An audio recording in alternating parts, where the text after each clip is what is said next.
This morning, we are very grateful to have with us Dave Zellers. I met Dave a few years ago when I started going to Harrisburg for a Revitalization Academy training, and he was working for the Pennsylvania Downtown Center. And so now, this morning, he's here with us, as many of you know, in the capacity of Commerce Director with Montgomery County. And so Dave graciously agreed to come speak with us this morning, and I'm just so thrilled to have him with us. So I'm just going to read a little bio for him, and then we'll invite him to come up and share some words with us. Dave Zellers joined the Montgomery County Commerce Department as the Director of Commerce in August 2017. As the Director of Commerce, Dave is responsible for overseeing a combined staff that supports the Montgomery County Development Corporation, the Redevelopment Authority of Montgomery County, the Industrial Development Authority of Montgomery County, and the county's Workforce Development Board, Montco Works. Additionally, Dave is tasked with developing a coordinated and shared strategic vision for economic and workforce development that seeks to build impactful partnerships amongst key stakeholders within the county and beyond, as well as supports the ongoing work of the county government and municipalities. Before his current job, and this is what I was just saying, Dave was with the Pennsylvania Downtown Center, a statewide nonprofit-focused community revitalization. During his time there, he traveled throughout the Commonwealth, and he would help municipalities look at their local economic and community development organizations and address topics including strategic planning, financial sustainability, volunteer development, and project management. Before his time at PDC, Dave was with the Pennsylvania Regional Planning and Development Commission. I think acronyms are just a thing, right? It's like full of them. Long titles here, where he served as the Economic Development Manager and Coordinator for the Northwest Pennsylvania Partnerships for Regional Economic Performance. Prior to joining the Northwest Commission, Dave was an Economic Development Analyst at the Pennsylvania Department of Community and Economic Development. And while he was with DCED, Dave helped to develop an updated version of Pennsylvania's Entrepreneur's Guide. He worked with companies and certified economic development organizations on debt restructuring and loan portfolio management, and provided assistance to local and regional economic development organizations. Dave is a native of Berks County and a graduate of Conrad Weiser High School. He received his bachelor's degree in political science from York College of Pennsylvania and his master's in political science from Miami University in Ohio. So please join me in giving Dave a warm welcome this morning as he's traveled here to share with us as he comes up to the stage. Well, good morning, everybody. I'm very pleased to be here today with all of you. As Twyla said, I'm a native of Berks County, so I'm no stranger to Pottstown. I'm not as fortunate as many of you to be an alumni of this great educational institution, but I do have a Hill School story to share with you this morning as I start. I was very fortunate as a kid. I played ice hockey, and you guys have a rink here. That used to be an outdoor rink, actually. Came down here a couple winters for games, and this is a time before Under Armour and Nike cold gear and all that. And as you can imagine, and if you know ice hockey players, there's nothing better we love than playing outdoors. It's just a great experience. But it gets very cold, and it can, particularly when it's windy and snowing outside. And we had a game down here one Saturday in February, and that's exactly what it was: windy and snowy and cold, just like it's been in April this year. Same kind of thing. And thankfully, again, being the inventive disruptors that they are, some of the moms on the team came up with the idea to have their sons wear their nylons underneath their uniforms to stay warm. So as always, it's mom who's really on the cutting edge of economics and trends far before the rest of us. But that's my Hill School story I want to share with you. As Twyla said, I'm the Director of Commerce here in Montgomery County, and I couldn't be more fortunate to be the role that I'm in. Montgomery County has an incredibly diverse economy and is a wonderful place to think about investing, living, working in. We are the third largest county by population in the Commonwealth. We have a larger population here than 4 U.S. states and the District of Columbia. We have a workforce and population that over half of which have some kind of post-secondary education.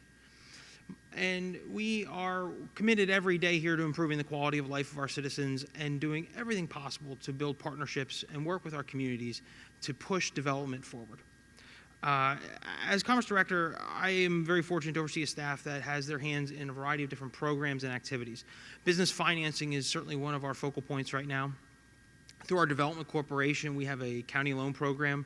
Just yesterday, for example, a distillery in Lansdale was approved for a county loan for $250,000 to help them expand their facility and their production. They're going national. We're very excited to see that. And they're excited to be here in Montgomery County. We have access to a state lending program where just a few months ago, a business in Montgomery County, a manufacturing firm, received a loan from the Commonwealth for about $750,000. That's going to allow them to expand their capacity and hire more people.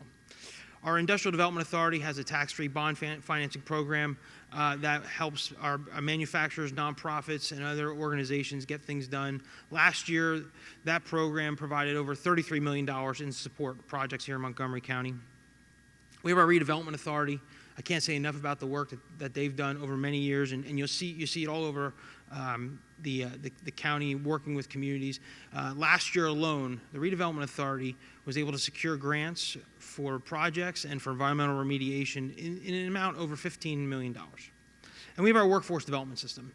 And I can tell you without hesitation right now that when I talk to employers all over the county, workforce is where their minds are at. Any of you here who own a business, you think every day about the folks who are coming in and thinking about your future needs as well. Our workforce development system offers an array of job training programs, career readiness programs. We're not just there for the job seekers. We're not just there for the businesses. It's really about bringing those needs together and building a better workforce for the future of Montgomery County. One of our biggest challenges here is that we have more jobs than we have people right now in our labor force. The Montgomery County labor force is about 450,000. We are a net importer of workers every day from the surrounding counties, and that includes the city of Philadelphia. If you drive down the Schuylkill Expressway at rush hour in the morning, and if you have to do that, I'm sorry, but you'll see the traffic flow coming out of the city now, increasing steadily as more folks are coming out to different parts of Montgomery County for their work.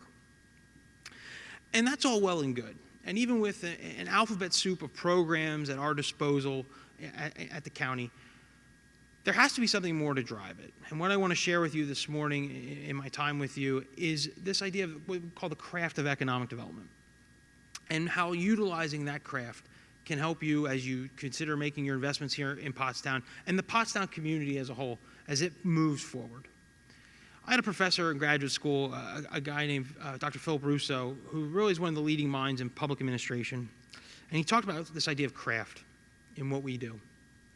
There are certain things that are always predictable, that are always the same, just like you see in geology and chemistry. There's processes and procedures, rules, regulations. We know what they are. They're rote. And yet at the same time, in this work, there are elements of creativity, of passion, of conviction, of personality. And if there's one thing economic development has more of than anything else, it's personalities. I can assure you of that. But when you bring together that science and that art, that leads to craft. And approaching the work that way and recognizing those very different, very sometimes disparate things makes it all the more meaningful. And understanding it as a craft also means that it's understood that economic development, it's not just an end unto itself. Every loan we close, every grant we secure, that's great. That's wonderful. We move things forward. But that's not the whole story. We have to do more. And that's where craft comes into it. The first part of embracing that craft is really breaking down long-standing dogmatic silos that have hurt the discipline and the practice of our economic development. And it starts with workforce development. If you go back through 70, 80 years of federal, state policy, economic and workforce development were treated as completely different things. How can that be when we need workers, we need people to feed our economy, to get the jobs done that are out there? And we're seeing that change more and more. Equally as important is also embracing community development. Thinking about the services that are out there, thinking about the way we plan our communities, thinking about the conditions that our people live in, that they spend all their time in outside of work. These things matter as well. Thinking about ways to lift up those people who haven't had the same opportunities yet and making them a more impactful part of the workforce, along with those of us who have had the benefits of education and training and all the great things that come along with that. We have to look at our infrastructure very closely. Again, if you came up 422 this morning, you probably came through a construction zone. And that's tough right now, a little frustrating. But our roads, our rails, our telecom infrastructure, our electrical grid, our water and sewer, all these things, we have to consider them as part of this craft of economic development. And think about those future investments and how they will help us grow our economy more and more. Equally as important too is health and well-being. We have a population right now that is getting older. We know that aging in place is an opportunity and a challenge in our economic development world. It's something in our workforce to consider. We also have to think about how different things are impacting the overall well-being of our population. One of the things that in my job as Director of Commerce that I am very fortunate to have in our arsenal in Montgomery County is our opioid task force. Montgomery County is taking a very progressive approach in addressing a public health crisis that isn't always easy to talk about and impacts every community in our county and beyond. It impacts our educational system, our public safety system, and obviously our healthcare system as well. It impacts our families and our friends. But those kind of issues that, again, at one time someone would have said, that's not economic development, are very much part of the future of what economic development is all about. Because if we're not addressing those things, we can't move forward in the ways that'll bring true revitalization. Our educational system, too, is vital in that. Montgomery County has 17 institutions of higher learning. We have globally recognized institutions like the Hill School. We have over 50 different registered apprenticeship programs, and that's growing by leaps and bounds every day. So there's something here for folks at every skill level to continue their lifelong learning. And that is, again, another critical factor that we have to be aware of. How are we continuing to learn ourselves and encouraging others to learn every day? We have to be very media savvy nowadays, too.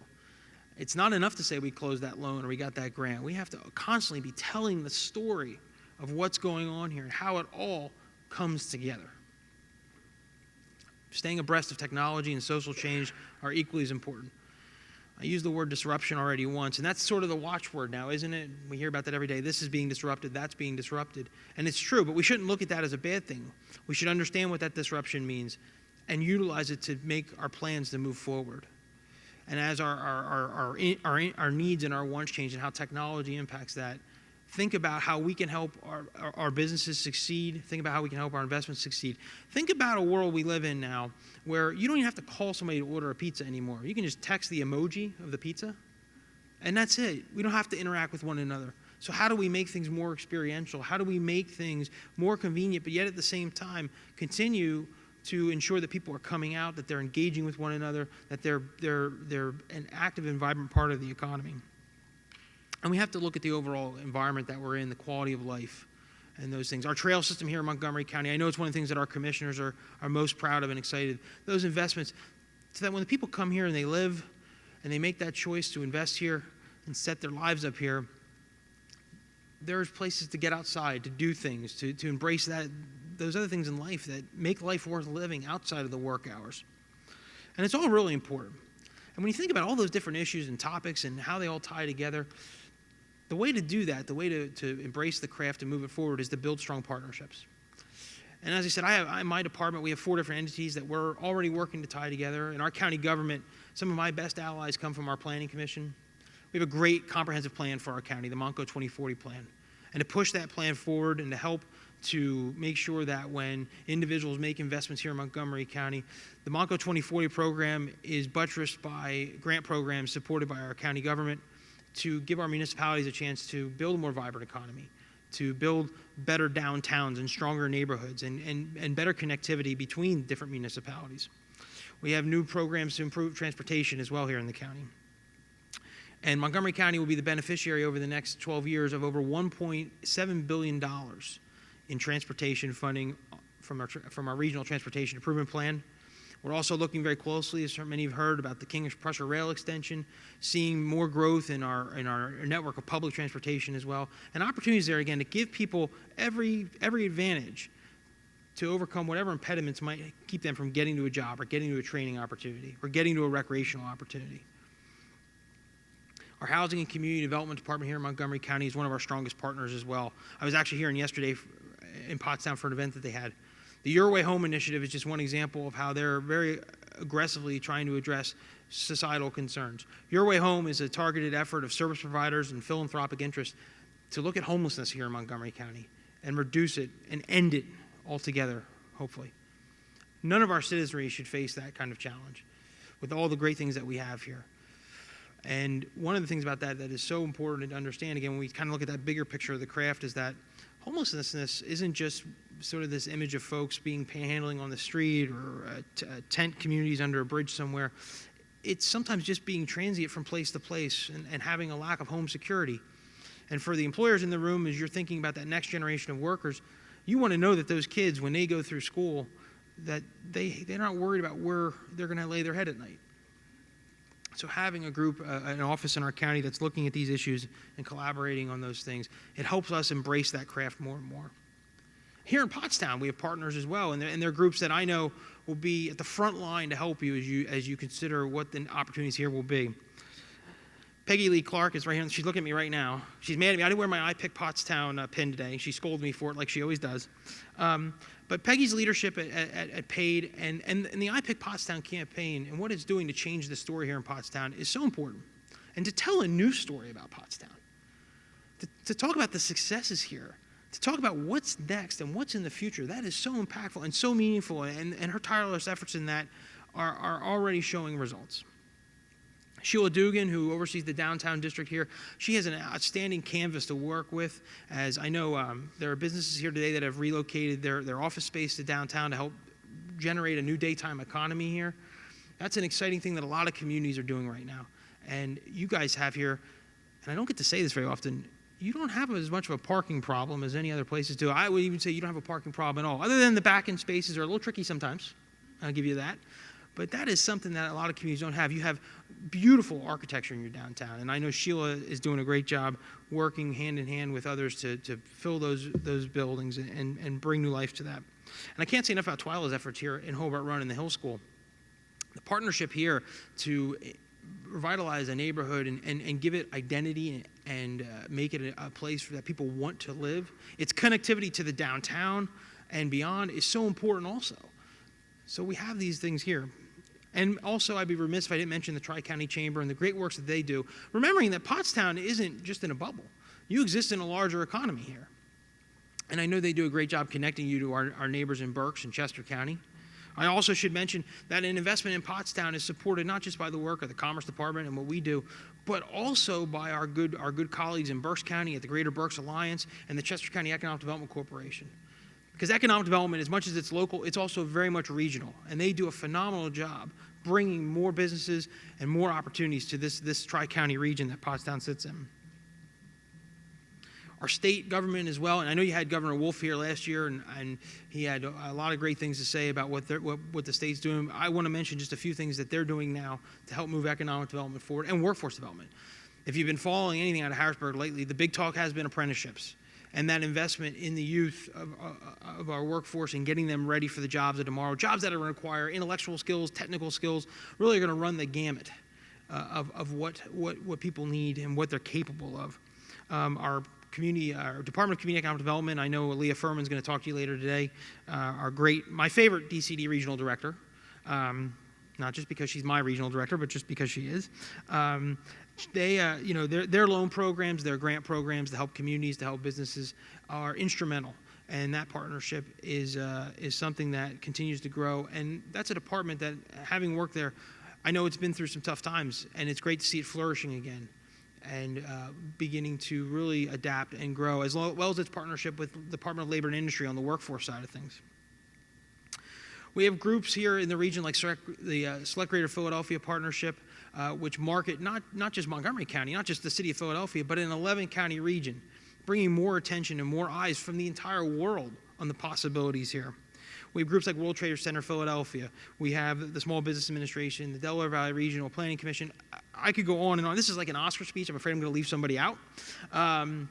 There are just so many groups here that are tapped into economic development, community development, workforce development, that when you come here and you make that investment, when you build your business here, they have technical expertise and knowledge that will only further your opportunities for success.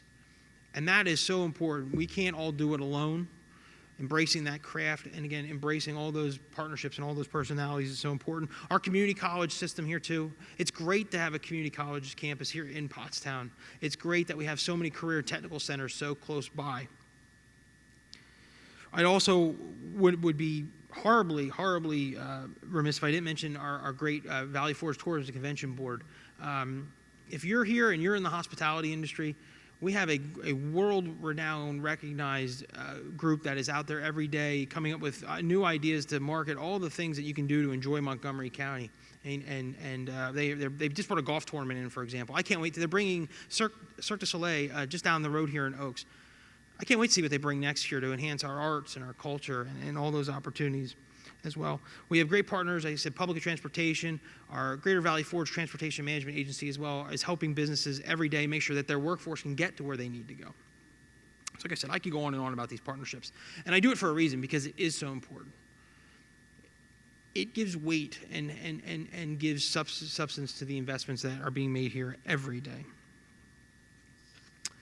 More than just the partnerships, though, and embracing kind of that multidisciplinary perspective to economic development, it is about attitude and it is about vision. And vision is a difficult thing, and it's important now more than ever for a community like Pottstown. You don't want to be defined by somebody else. Your vision is your own. As a community, as you come together and continue to work together, tell the world what Pottstown is and what it's going to be. Give them that. It was one of the things I did in my last job so often. I'd go to different places and they would say, well, Dave, we want to be like this place or like that place. I said, no. You want to learn from that other place, but you need to be who you are. You need to embrace that.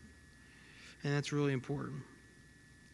As you're thinking about that future and putting those plans together and building off that vision, think about the quality of the investments. Think about the ways in which you can make sure that every dollar that's spent here has a return on it, and that it's meaningful and it's long-lasting. Nothing should be done with the goal of it just being for tomorrow. Think about things in longitudinal terms, 10 years, 20 years, and beyond, because that's what makes a difference. I mentioned your downtown a moment ago and the buildings that are down there, and there's some really great architectural examples. Those buildings are built to last for a reason. And you can breathe new life into those things when you have a vision and you have that perspective. Think about how your community fits together with the region and also within its own borders. I mentioned before, you have great work being done in the downtown, work being done across the borough, and here in Hobart's Run in this neighborhood. How do they all tie together? Economic development is something that should be for everybody, and that starts at the local level.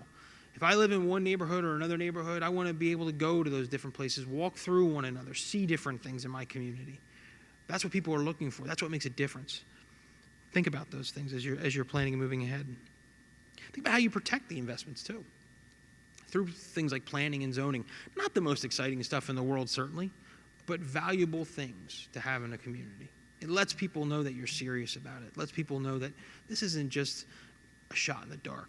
We know what we're all about, and we know how we're going to keep pushing things and moving them forward.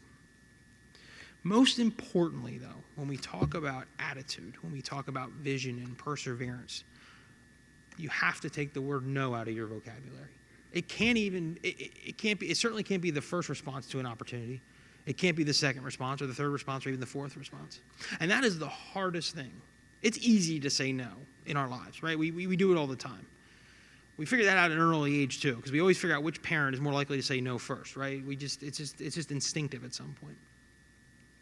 But when you look around at the communities, and I'm going to tell you about a few of them here that have been successful in their revitalization efforts, the biggest step they took at the beginning was taking that word no out of their vocabulary. Once you do that, people recognize that. They get excited about that. Oh, it doesn't mean saying yes to everything blindly either, believe me. But being able to just listen, work together, that's again, build those partnerships, bring that expertise to the table, and solve that problem collaboratively makes all the difference in the world. And it really does get people excited and lets people know that the opportunities here are something they may not even imagine yet. As I said, and as Twyla mentioned, I was very fortunate. My last job before coming to Montgomery County, I spent 2 years with the Pennsylvania Downtown Center. I traveled over 50,000 miles back and forth across the Commonwealth. And I've seen what a lot of other communities have done. And I want to share some of those ideas with you today so they can inform what you're thinking about right now and the investments that you want to make here in Pottstown, and to show you how those little things that they started with have built and grown into bigger things. Titusville is a community in northwest Pennsylvania. If you know Titusville, you might know it as it's an answer to a Jeopardy question or a Trivial Pursuit question. Where was the modern oil industry invented? Well, it was invented in Titusville, Pennsylvania. The first commercial oil well in the world was drilled there in the 1800s by Colonel Edwin Drake. Titusville, like a lot of places in the Northwest for a long time, as a major manufacturing center, and then those jobs, they went away. About a decade ago, their economic development organization changed its focus, started looking more at building the economy from within. They took an old industrial park, they call it their Titusville Opportunity Park, and one by one, they brought those buildings back to life. And at first, people maybe didn't realize it, but what was interesting about it was, what made the difference is that right next to the Titusville Opportunity Park is the high school football stadium in Titusville, named after John Heisman. You all heard of the Heisman Trophy? That's where that comes from. And a longtime resident of the community said one day to the gentleman who was running the organization in Titusville at the time, he said to him, "Jim, I didn't realize how much work you'd done and how much you'd accomplished until I was at the football game the other night, and I saw all the lights on in the buildings around the football stadium for the first time in decades." And from there, their growth has only accelerated more and more in Titusville, culminating with the restoration of a downtown building where John D. Rockefeller had his offices when Standard Oil was created and set up shop in Titusville, Pennsylvania. I can tell you about a community named Wilkinsburg. Wilkinsburg is a first-ring suburb of Pittsburgh. Wilkinsburg's process to revitalization started by changing the fact that it was a dry town. We still have those in Pennsylvania, even with the titanic changes in our liquor laws in the last few years. There are a few yet. Wilkinsburg started by a very smart campaign run by their Community Development Corporation to bring the drink back to town. From there, they were able to attract new restaurants and other opportunities. And then they started looking at their residential situation. Wilkinsburg sits along the Pittsburgh busway. It also sits along one of the main arterial routes in the Pittsburgh area. Over 30,000 cars pass through Wilkinsburg every day, in and out of the city. So they started doing home tours, taking people into not just the historic structures of the community, but regular homes of the community, showing folks what was possible there. Homes that had been renovated, homes that hadn't been renovated yet, but giving people a vision of what was possible in Wilkinsburg. And through that, and now culminating with something very exciting, Wilkinsburg is home to a former Pennsylvania Railroad station. They are now renovating that station with the hopes of putting a brew pub in there, co-working space. A whole plethora of ideas are out there for new economy businesses that can go into this beautiful architectural gem in the heart of their community and spur the next wave of their revitalization. Not far away in Lansdowne, Pennsylvania, in Delaware County, they embrace the arts. Lansdowne is a community along one of the main SEPTA lines. It's another one of those communities. It's along a main arterial route, and it's a great bedroom community for the city of Philadelphia, but it can be so much more, and their Economic Development Corporation realized that several years ago. They are actually next Friday night opening their new artist co-working space, first of its kind in their neck of the woods, and it's been a multi-year process to get there. It took a lot of stacking of grants and all manner of other things, a lot of patience. It's a big part of this. And along the way, they encouraged that work by simple projects. They had a public art project. They put some new benches in a park. And they held a contest. And different age groups submitted designs to paint those benches. And each winner came out. They had an event. Folks came out and watched them paint the bench. Got the community together. Got people who lived in the community for years, who knew folks from other things in their lives, to see each other that also, they didn't even know they lived in the same community. Started a different dialogue about how to bring people together in Lansdowne. Along the 7th Street corridor in Allentown, if you know 7th Street, it's a commercial corridor. It's right in the edge of a multi-ethnic neighborhood. They wanted to bring people out of their houses, get them together, and generate business growth. And they did it through a creative facade program that included a mix of grants and rules and regulations that made sure that every new facade had 24-hour lighting, made the area safer to walk through, safer to drive through, and made business owners feel like it was a good investment to go there because they knew everyone had their lights on at night. West Reading has been the beneficiary of economic and community development, workforce development programs for a long time in partnership with the hospital there. Because what they realized along the way was that you couldn't have a healthy community without a healthy community. You had to have economic vibrancy there, vibrancy that benefited their workforce, that benefited the school district there, that benefited the downtown. West Reading's downtown is a great example of a downtown that serves the population within walking distance and has become a regional destination as well. Some folks will tell you that's not possible. It is very much possible and very desirable, I might add. Communities like Easton and Hazleton have focused on building their daytime economies, building new office space and the amenities that workers want so that you can be at work, you can go outside, you can walk, you can get lunch somewhere. We've seen this in Easton in particular. They built a brand new public market.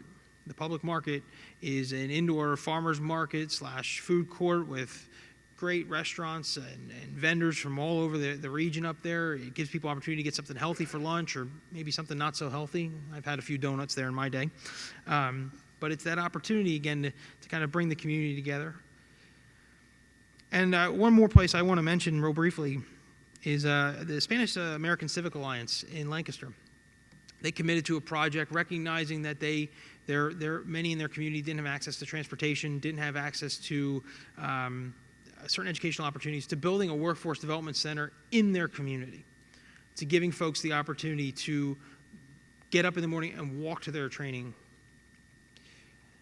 And from there, it spurred new growth and new development in their commercial corridor in the southeast corner of Lancaster, and it's continuing to do so right now.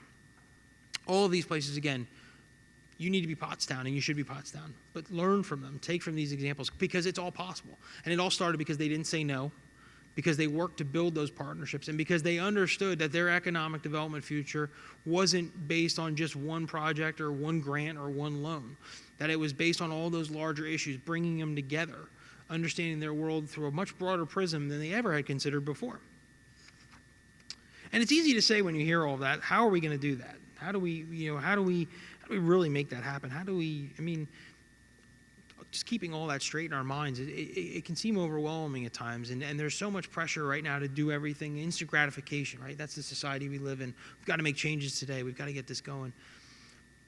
The reality is that's not really that much different from the past. The stakes have always been dire. The opportunities have always seemed bigger and larger than we could handle. And I would close with this thought. Not far from here is one of the really greatest crucibles in our country's history at Valley Forge. And it was communities like Pottstown and their support during that awful winter, even more awful than the one we just had, that kept the Continental Army going. And from that point in our history, it was places like Pottstown, it was Pottstown, that helped build the rails, the bridges, and the skyscrapers that took America from a colonial afterthought to an industrial powerhouse. And we've seen now in these past several decades as our economies move to technology, information, data, and life sciences, that this region that Pottstown's part of continues to benefit and grow and adapt to those things. The new phrase now is Silicon Valley, right? That's what southeast Pennsylvania is going to be, and Pottstown's part of that. So what I would leave you with then is to think about from where we're at today, and we've overcome all these things, and we've grown and adapted and changed here in Pottstown. How will you all work together? How can we all work together to write that next chapter in Pottstown's history and to build a better community through your investments, through your time, through your passion for this great community and our region and our county? I really appreciate this opportunity to talk to you all today. I know you have a lot on your schedule today, and it's going to be a great day. And I hope that you'll all be here and we'll have a chance to work together to move Pottstown forward. Thank you very much.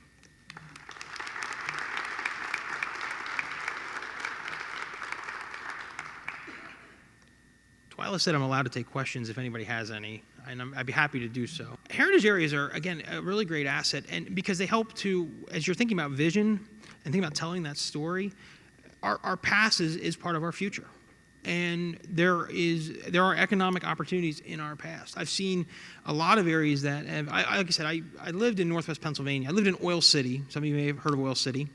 They're part of the Oil Region Heritage Area. And that was a tool to orient business attraction, certainly, to orient recreational opportunities for folks.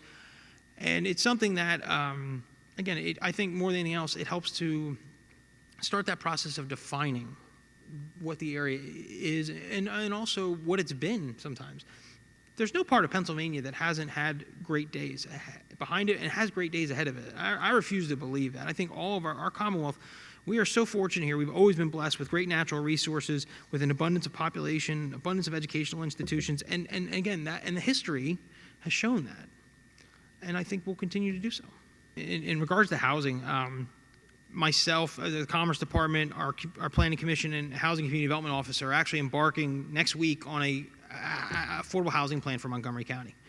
And affordable housing is we need to understand that in broader terms than maybe what it's sometimes understood as. Because particularly for younger folks who right now are typically saddled with more college debt, and I say that as myself being a somewhat younger folk still,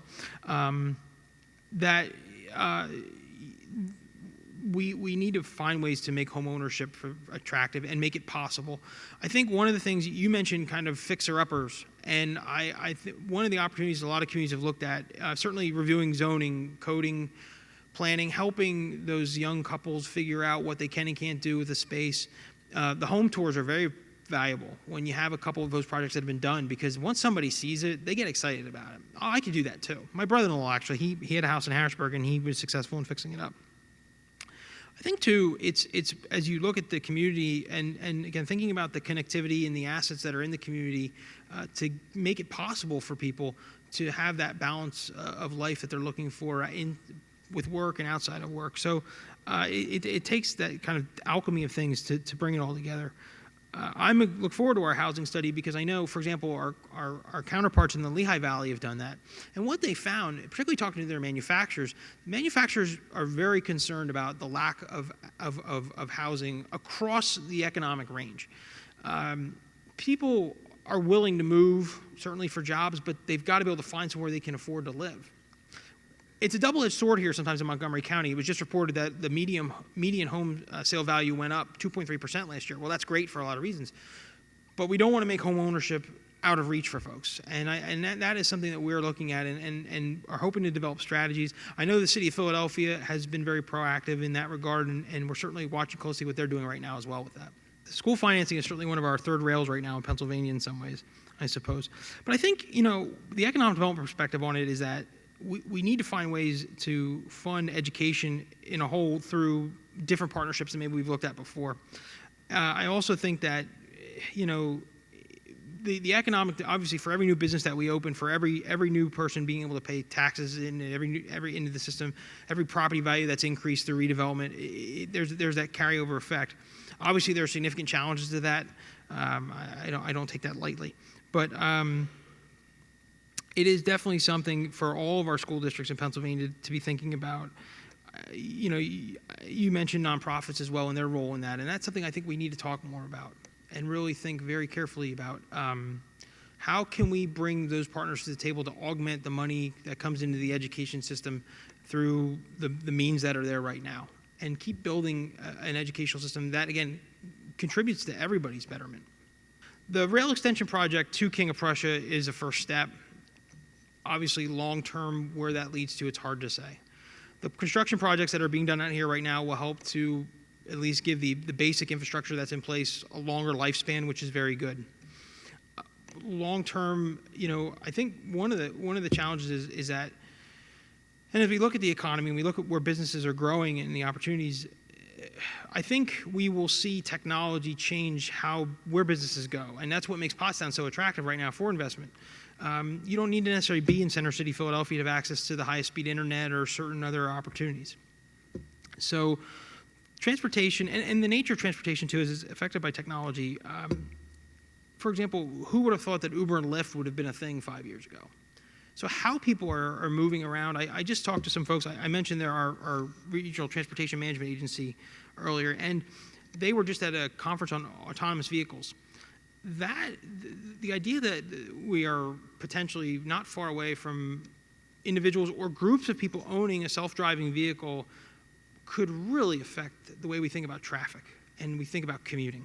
Imagine for a second, and that not only yourself, but let's say a group of 6 people on a block could all own the same vehicle and schedule its use throughout the day to get places. That would take cars off the road. It's kind of hard to imagine that, and when they were telling me this, my eyes were wide open. But that other piece of it, the technology that goes into transportation management and traffic management, I think will have as much an impact, a greater impact really, than building more lanes on a highway, for example, in the future. Assuming everything moves ahead as planned, within the next 5 to 6 years. And that would be, again, King of Prussia is the third largest employment center in Southeast Pennsylvania, outside of Center City, Philadelphia, and University City. And it's only growing more and more. So that will, one, benefit, as I said, a lot of folks are coming out of the city to work in the suburbs now more than ever. It'll also make it possible for more folks who are coming down 422 to not have to then get on the expressway or go off route to one of the rail stations in the area.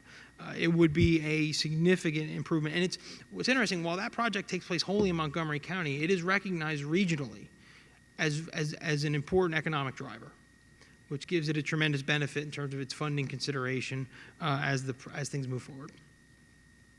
Yeah, transparency in these efforts is key, and engagement. And I will say that I mentioned the different communities that I mentioned. Building a component in there for your youngest citizens, your youngest residents, is really, really important. Getting them to understand and appreciate the history of their community and also its future and their place in that future. They have that opportunity. Again, we talk about the growth of technology and entrepreneurship. Those kind of things are going to make it possible for them to stay here, for them to have their careers here. Again, this region, because we are fortunate to be located really in the hub of life sciences in the Mid-Atlantic, not just in Pennsylvania, but in the Mid-Atlantic. That means that there are going to be all kinds of jobs here. Montgomery County has more manufacturing jobs than any other county in Pennsylvania. We have the second most number of manufacturing establishments in Pennsylvania. So there are these different opportunities here for those folks. And getting kids involved at an early age to think about careers, getting their parents involved at an early age. We just had our annual ManuFest event. And the event, as much as it's targeted at getting the students excited about it, career manufacturing, it's really about convincing mom and dad, hey, this is another avenue that your son or daughter could pursue that's going to give them all kinds of opportunity moving forward. A career is not just a singular track anymore. It's a series of steps and evolutions along the way. So I think as you work to continue to build those bridges in the community, talk about it in those terms too. These are steps. It's not a singular track. There are points along the way in which you can go and adapt and learn and be something different, but always building upon what's come before. I think in terms of the businesses, the turnover, and that happens in a lot of people entrepreneurs are the most excitable group you'll find, and they're passionate and they have great ideas. But running a business is not the same as having a great idea. What can you do to help with that? Some of it's for people here to be honest and ask them questions. When I work with an entrepreneur or a business startup, the first thing I'll ask them is, who's your lawyer? Who's your accountant? Who's your insurance provider? And they're like, why, what? No, you got to have those things. You got to, but you got to have those things. What are your plans? I mentioned partnerships earlier, and I think when you see that in a community, working together, when you see a new business come in, when you see to have a team ready, you have those organizations here, through the chamber, through paid. Bring the Small Business Development Center in as much as you can to talk to new businesses. Bring in other people who've been successful here to talk to them and say, hey, I've been here for a while now. Here's something to think about. Find ways to work together to market off one another. New businesses coming in, can everybody on the block have a sale that week? Something like that. This process, and we talk about renewal and growth, and like I said, it's never ending. It's just one evolution of it after another. So people are going to come into your process. They're going to leave it at times. Different organizations are going to be part of it. And I think that's the key. Be welcoming to new stakeholders coming into the process, and accept that sometimes different stakeholders move on to new projects and new ideas. And it's not a blemish or a black mark. It's a chance for someone else to come up and to succeed in their own way. Well, I thank you for the opportunity to talk to you all day. I apologize, I can't stay for the rest of the day, but I really hope that you guys enjoy it here, and that this will be the first step in many great new opportunities for all of you here in Pottstown. Thank you so much.